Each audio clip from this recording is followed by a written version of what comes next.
Ben, moitas grazas aos dous por esta viaxe tan completa e tan emocionante, debo decir, polo menos para algúns de nós.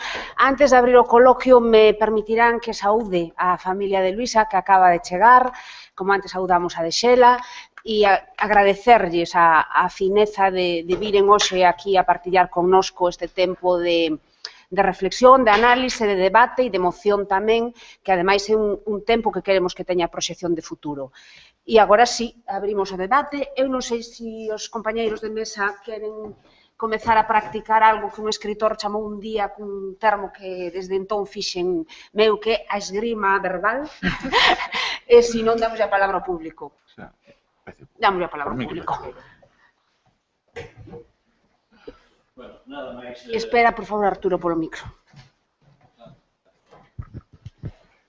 Nada máis que amosar tamén o meu xúbilo, porque este magnífico comezo, este magnífico arranque desta xornada, que creo que é insuperable, pola dimensión que acaba de sinalar tamén Loli, por unha parte claramente emotiva, porque son persoas, Xela e Luisa, moi queridas, eu creo, moi añoradas, moi recordadas por todos, e por iso siguen a vivir. Pero ademais porque soubestes, creo, dar coa corda exacta, de informarnos, de ilustrarnos e de facernos lembrar tantas cousas. E dito isto, cos meus parabéns, por suposto, querería simplemente case apelar a dúas cuestións moi concretas, unha en cada caso, para intentar que vos, tirando ese fío, pois nos ensinedes algo máis, non? Eu comprendo que Pepe, que ven dunha cidade de doces helenes céfiros, non entenda a cuestión dos ventos coruñeses, non? A vida ártabra, que é unha vida máis complexa que a dos céfiros. Ainda que eu sei perfectamente que a cuestión dos ventos en Pepe ten unha dimensión biográfica moi marcada. Bueno, eu quería dicir unha cousa nada máis. Ti és autor dos Documentos da Sombra, que para mí é un libro, en fin, dos inesquecibles, de toda a túa magnífica produción. Un libro no que tamén a cidade ten un peso definitivo, un libro sobre a cidade. Desde logo, en concreto, é un libro sobre a cidade, pero hai outra dimensión de en concreto que me gustaría destacar mínimamente. E acabas de facer alusión a ese poema. E eu creo que en concreto é tamén, en moi alta medida, un libro xeracional, un libro que quere dar voz a unha xeración en relación, por suposto, coa cidade, en relación, por suposto, coa nación, en relación coa cultura, en relación, diría eu, coa civilización. Ese poema que acabas de ler creo que é moi preciso, moi significativo, non? E ademais recolle outra cuestión fundamental para todos os que somos coruñeses, e é que a Coruña é unha cidade encantadora, pero é unha cidade odiosa, fundamentalmente porque enleva os fíos da cidade e pola maneira en que se soportou e se consentiu que se levasen así os fíos. E todo isto está aí. E entón hai esa sensación do fracaso. Non fomos quen de facer outra cidade, de construir outra vida, de armar outra nación, de vivir outra cultura. Bueno, estendíme moito máis do que querería, disculpas. E a outra intervención querería referila á obra de Xela Arias. Pregunto, Chus, a infancia. A min pareceme que este xogo permanente de quebra, de descomposición das palabras, de recolocación dos pronomes, é unha especie de celebración da infancia, moitas veces. Estás de acordo? É dicir, Xela e a infancia. Antes de Darío a diario, hai unha nena tamén en Tigres como a cabalos. E tamén hai uns pavos, por certo. Non me refiro aos señores, refírome a dos bichos. Pero hai unha nena. a min resulta imposible pensar en Xela Arias sen pensar na infancia. E creo que a linguaxe é o elemento, é o común denominador. Bueno, era isto, nada. Estamos por orden. Sí, sí. Bueno, claro, é imposible en tan pouco tempo afondar mínimamente na interpretación dun libro. Pero, bueno, de algún xeito sí indiquei que a posición de Luisa no libro é crítica con eses aspectos que ti dís da cidade, aínda que hai momentos, en fin, onde Luisa manifesta o seu amor pola mesma, non? En canto a declaración xeracional que ti ves no poema, supoño que te refires ao último poema, o poema da Cidade Alta. Sí, pero bueno, pois eu non reparei neso e non sei moi ben exactamente como, con que verbalización concreta fai Luisa esa declaración xeracional no libro. Ora pregunto chego a ti. Para mí é un elemento, para mí é un elemento articulador, no sentido que acabo de mencionar, nese sentido de recoñecemento dun fracaso, tal vez dunha tarefa que se puido acometer e que en definitiva está chamando ao feito de que a cidade, e tamén a nación, está inmobilizada, está encorsetada, e que non se puido contribuir de maneira feliz a que isto se resolvese. No sentido que ela querería, claro está. Bueno, moi ben. Farei unha lectura desde esa perspectiva. Que é un mínimo complemento. Eu tamén farei ou tentarei facer unha lectura posterior da poesía de Xela, tendo en conta esa suxestión túa na que tal vez non reparara suficientemente. Pero primeiro, creo que o tema da infancia de estar igual non está en Darío a diario, non como se puidese pensar, non creo que, ni moito menos que ese sexa un libro como igual se entendeu sobre a infancia, non? Sobre ese novo ser, senón sobre a muller, non? E sobre as mudanzas que a aparición dese novo ser, por moito que sexa un libro dedicado a él e dirixido a él, pero non é del, é para él de quen fala, pero fala dela, non? Con respecto a túa pregunta, é posible que haxa unha presenza dese mundo da infancia nese código lingüístico, desde logo tan particular, pois na medida en que a adquisición da lingua na infancia se produce cunha liberdade moito maior da que se produce a adquisición de outros códigos posteriores, non? Ou de outros rexistros posteriores que tamén aparecen aí incorporados na súa obra, non? No caso de estar presente o universo da infancia, pois creo que está nese sentido, non? Como o territorio da liberdade ou, se se quer, do non código ou da non rixidez.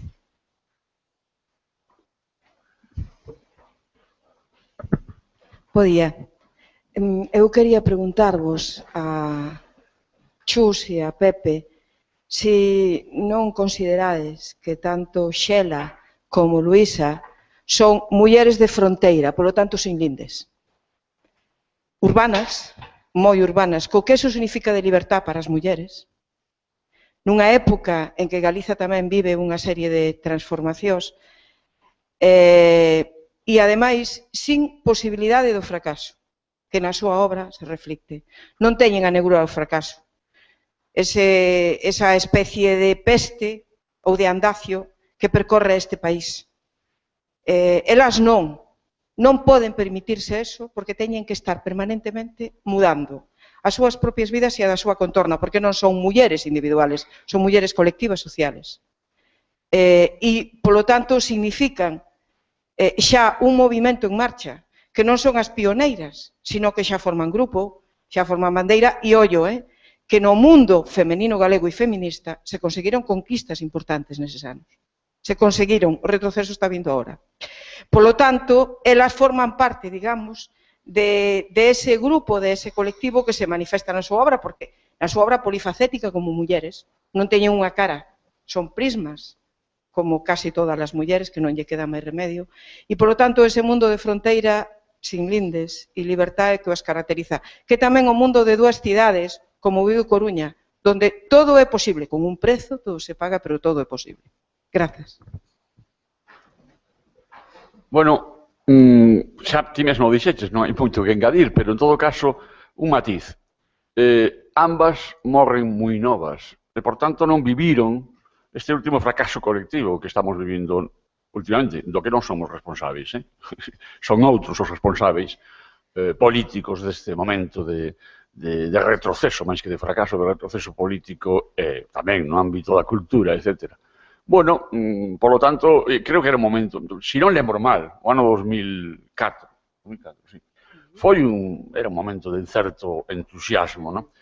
Así que realmente viviron menos, en todo caso, históricamente, esta sensación de fracaso que se foi agudizando e que hoxe é intensa. Pero que, insisto, eu non me considero responsable deste fracaso, na medida en que, bueno, as nosas forzas son as que son. Intentaremos, de todas maneiras, revertir as cousas. Volvendo un pouco ao tema xeracional, pero xa máis concretamente de xeración poética, eu reivindico a Luisa como membro da xeración dos 80, ou polo menos como integrada nun grupo de poetas, chamémoslle como que iramos, que empezan a publicar nos anos 80 con unha serie de líneas determinadas. E hai un poeta en particular co que vexo emparentado este libro, poeta do que se fala pouco, e que a mí me parece moi digno de valoración e de relectura crítica, que é Vítor Vaqueiro. Eu creo que entre en concreto e algúns libros de Vítor Vaqueiro hai un diálogo por varias razóns. É dicir, non só pola temática, por ese fondo, diríamos, épico, por esa perspectiva da colectividade, mesmo tamén polos registros lingüísticos, verdade? Bueno, por outras razóns, eu creo que Luisa está en diálogo permanente coa poesía, por outra parte, da súa idade, porque Luisa nace no ano 57, non? Que é o ano de nacimento de moitos poetas da miña propia xeración. Ainda que o seu libro primeiro foi publicado no 91. Bueno, nada máis. Bueno, tamén creo que Xela é unha muller de fronteira en sí, todos os sentidos, non, da palabra, non? Xeracional,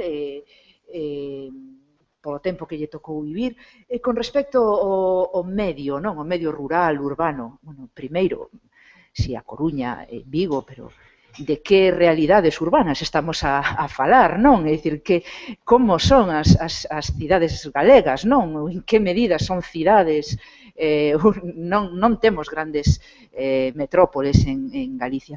Eu insistín no plano estético, non? Nesa pegada urbana, deliberadamente urbana na poesía de Xela. É curioso, porque agora estaba a recordar unha autopoética súa do ano 88, aparecera na revista Congostra, e aí manifestaba, cito moi de memoria, a súa fascinación polo medio. A súa fascinación polo medio puntualizaba tanto o natural como o urbano. É curioso, non, que a poeta que codificou máis escenarios urbanos, tal vez na súa época, unha das que máis escenarios urbanos codificou, sentise esa necesidade de se aclarar, non, e de se identificar tamén con ese escenario, con ese medio natural. Por outra banda, eu antes quixen insistir nese tempo de entusiasmo. Bueno, non tanto o ano 2004, que infelizmente xa non coñeceu, senón eses anos, eses comezos dos 80, en canto tempo dos posibles, non? Tempo do que se podería facer en Vigo dos 80. Especialmente, creo que ese tempo marcouna tamén profundamente.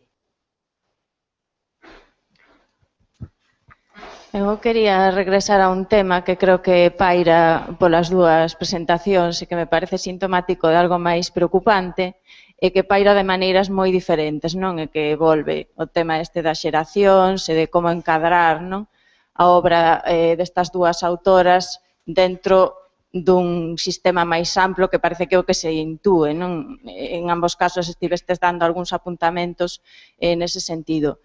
Preocúpame porque vexo que hai unha certa tensión entre as posturas das propias autoras explícitas, dicir, xa non só a súa obra poética ou a súa obra de ficción, senón que as dúas, mencionástelo nos dous casos, explicitaron a súa postura dende outro tipo de textos. E parece ser que, nalgúns casos, estes textos son, pois no caso de Pepe, non lle daba ni sequera valoración á propia opinión dela, non? Sobre onde correspondía a súa poética. Algo que é natural, porque sempre hai un contraste entre as lecturas da propia autora e as lecturas que poden vir de outros espazos. Pero cando se analiza isto dende o enfoque de xénero, dende o enfoque feminista, creo que hai outras cuestións que son de fondo tamén relevantes, non? Porque os cánones e as xeracións, isto é un tema que está falado moi a miúdo e está aquí Elena González tamén para que o ten estudado en profundidade, as obras das autoras malamente encaixan nas xeracións e nos sistemas que están constituídos dende os cánones literarios patriarcais, porque polo de agora os feministas aínda non chegaron a cánones, non? Digamos, para poder analizar todo o corpus dunha literatura. Eu creo que nas vosas dúas presentacións, para min, estaba moi presente isto, non? Gustaríame saber que o que pensades. A sensación de soidade de Xela ou de inadaptación ou de negarse a pertencer, non? De forma verbal e explícita de Luisa a unha certa xeración, dentro dese marco de debate máis xeral, que leva xa bastante tempo, moito tempo, nos debates feministas, de como as mulleres non encaixamos no xustillo, que diría González, non? Da crítica patriarcal e nos sistemas creados polo propio patriarcado, no caso concreto destas dúas autoras. Si os meus compañeros de mesa me permiten un inciso, porque era algo que levaba un anaco querendo dicir, e el complementa o que diste, igual tamén pode ir a vosa resposta a fío. Preocúpame, é unha preocupación que albisco agora e que se podería proxectar ao longo do día, que as concomitancias, digamos, biográficas entre Luisa e Xela nos leven alén do sensato para establecer vencellos entre elas, cando eu creo que son dúas individualidades moi poderosas, e isto ten que ver, polo tanto, coa cuestión xeracional, non? Dir, así como no caso do que dixo Pepe, que, lóxicamente, quere levar auga ao seu muiño, e, bueno, poderíamos ver que hai puntos en común máis de índole socioliteraria que teñen que ver, bueno, cos grupos, coa ascripción a grupos, xa desde a época en que Luisa empeza a publicar nos cadernos da Escola Dramática Galega, xa está aí vencellada este grupo coruñés. Eu, no caso de Xela, non o vexo unha individualidade feroz e rabiosa. Entón, bueno, ten un pouco que ver con isto que decía María, non? Do afán taxonómico e de que non agochemos esa poderosa individualidade que tiña cada unha delas e que, polo tanto, o que hai en común haino ata un punto. Alén diso, non. Bueno, eu non desvaloraba a posición de Luisa, era un diálogo entre nós en ton de brincadeira e, por tanto, non era unha desvaloración, sino era aproveitar unha posición de Luisa para facer broma entre nós. Non houbo nunca unha controversia, digamos, seria alrededor deste asunto, descoñezo a posición de Luisa respecto a súa enclave nunha ou outra xeración por escrito, non sei se hai declaracións escritas dela sobre este asunto, e lembro simplemente estas conversas que tiñamos alrededor do asunto xeracional, que me parece menor en todo caso, é dicir, simplemente un dos aspectos que aquí foron abordados. Tampouco me quero levar a auga a ningún muiño, xa non teño muiño, nin auga, simplemente, bueno, si é interesante o método xeracional, si é interesante organizar o continuum da historia literaria, e nos interesa situar nun ou noutro grupo xeracional os autores e as autoras, creo que Luisa Villalta estaría ben incluída aí, pero tampouco estou disposto a seguir adiante con este asunto, e o que importa de Luisa Villalta é, como dixen antes, a memoria da súa vida e a visita que debemos facer frecuente e constante a súa obra, que é magnífica, non? E o demais, bueno, creo que é anecdótico e, en todo caso, complementario. Ben, no caso de Xela, si hai un empeño, non, en varias das entrevistas que se conservan dela, en varias das declaracións, en remarcar esa soidade. Nunha entrevista a Manuel Rivas, concretamente, dicía algo así, pero a miña xeración, onde está? Agora, cal é a miña xeración en galego? Decía, non, a miña xeración en galego, onde está? Bueno, creo que, polo tanto, hai esa preocupación pola súa banda. Con respecto á observación de María, eu concordo, non? É dicir, concordo na dificultade de encadrar moitas das voces nese xustillo que dicíades, e creo que antes intentei, creo que quería apuntalo, que ten moito que ver co silenciamento, coa incomprensión que o propio canon xulgou algunha desas voces ou asumiu algunha desas voces. Con todo, creo que no caso de Xela Arias hai tamén unha falta de identificación estética con certa poesía, non con toda, pero con certa poesía que se escribiu ao longo da década dos 80, fundamentalmente na primeira metade, non? E isto entronca un pouco co comentario que reproducín sobre ela, e que Pepe valorou como inxusto, non? Probablemente si resultase dunha maneira descontextualizada, pero creo que ela, aparte de sentirse orfa como escritora encadrada nunha determinada xeración, como muller, pois tampouco se sentía identificada con esa poesía que, ademais, naquel momento era a que se estaba canonizando e a que se estaba presentando como, comiñas, a poesía dos 80, pecho comiñas. Creo que, non sei se responde ao que preguntabas. Alguén máis? Elena. Ben, eu teño moitas preguntas, pero vou retomar o fío do debate aberto para que o debate teña máis sentido. Cando Pepe Cáccamo fala da cuestión de cal é a posición que ten Luisa Villalta con respecto ao feminismo, non era isto que... Non, era a xeración. Era o asunto da xeración. Vale. No, digo porque eu só parto dos textos lidos, vale? Porque en Ruído hai textos moi evidentes, textos que falan por si mesmos, e que son textos que a min todavía me parece que falan para agora, non? De alguna maneira eu sinto esta é unha lectura moi particular, pero leo a Luisa e a Xela como escritoras de agora, como escritoras deste tempo, non? Non me interesa demasiado situalas históricamente, non me interesa como enterralas, digamos, non sei se me entendedes. Interésame que esos textos falen connosco. Con respecto a Xela, Chus, facías, claro, tiras das entrevistas que hai e falas das afirmacións que fai Xela con respecto bueno, o discurso feminista, pero me pregunto, esa entrevista que faz referencia do ano 91, e eu teño a sensación que hai como dúas etapas, non? Eu non sei se unha entrevista do ano 91 serve para explicar como está Xela despois de escribir Darío a Diario e Intempériome, non? A miña sensación como lectora, non como... É dicir, eu non traballei bastante a autora, a miña sensación como lectora é que hai como dúas épocas moi claras, non?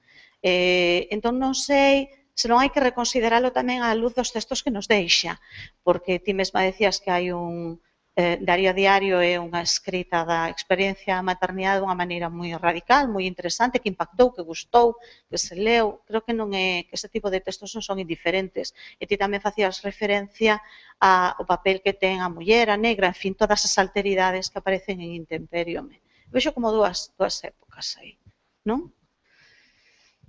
Sí, é posible.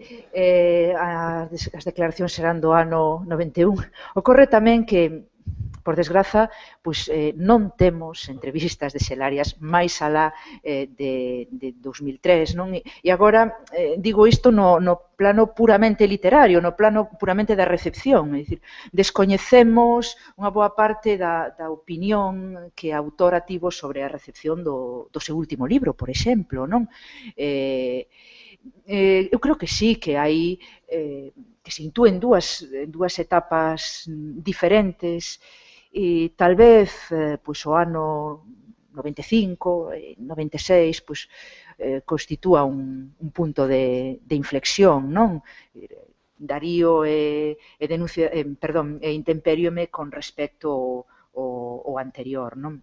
En ese sentido, pois, como toda cita, compre contextualizala moi ben e non se pode nunca tirar unha generalización dela. Non sei se queres dicir algo. Bueno, en todo caso, eu que non quero seguir polo debate xeracional, pero bueno, se un poeta pertence a un grupo ou non pertence a un grupo determinado, eu non sei que relación ten eso co feito de que no noso tempo actual podamos ou non lelo. É dicir, o feito de que Luisa Villalta ou Xelarias sexan ou non dunha outra xeración, non sei que significa en relación con poder ser lidos hoxe ou non. Para min, pois que sei eu, Manuel Antonio é un poeta deste tempo e é un poeta da vanguarda. Eu dúas preguntas puntuais. Unha é, con respecto a Xela, se nos podes falar máis da lectura de Tigres como cabalos, que foi no seu momento un libro moi mirado e moi pouco lido, se podes abundar nesa liña, e a Cácamo eu non sabía o da poesía sonora, se nos podes contar algo máis diso. Disculpade, se non hai ninguna intervención máis as que quede así con ansia, entón damos ya a palabra aos membros da mesa e xa damos por pechada esta primeira sesión. Haberá ocasión de volver seguramente sobre estes temas e, polo tanto, abrimos despois o descanso. Bueno, brevemente, a pregunta é se podo falar un pouco máis de Tigres como cabalos do libro ou da recepción que o libro do libro en sí, non? Como? Perdón.